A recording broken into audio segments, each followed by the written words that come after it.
Music filled the room at the Bohemian National Hall on the Upper East Side, a special gathering and artist exhibit to mark 3 years since the Russian invasion of Ukraine. It's very important for Ukraine to spread more information about war, what's going on.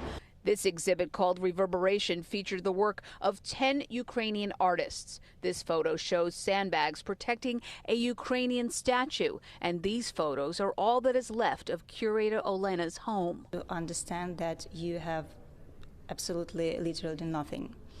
And we were happy because we were ready to escape, but some of our neighbors were killed during this occupation. On the world stage on this third anniversary, European leaders met to discuss ways to back Ukraine. The UN Security Council approved a U.S.-sponsored resolution that calls for a swift end to the Ukraine war, but made no mention of Russian aggression. President Trump has blamed Ukraine for the war and even called Ukrainian President Zelensky a dictator. Despite that, Zelensky appealed to the U.S. for continued support. So that when we negotiate with Russia, the strongest defenders of freedom are at the table: America, Europe, and the Ukraine. The cost and burden of securing the peace must be borne by the nations of Europe, not alone by the United States. This event was held at the Consulate General of the Czech Republic, where leaders say it's more important than ever for Europe to stand by Ukraine.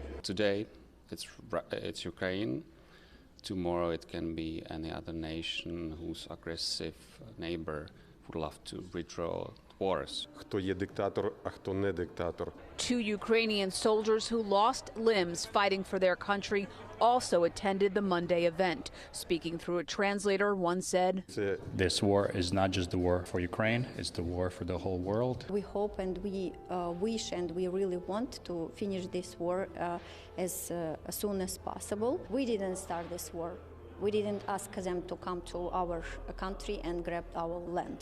On the Upper East Side, Eileen LaPalmer, Pix 11 News.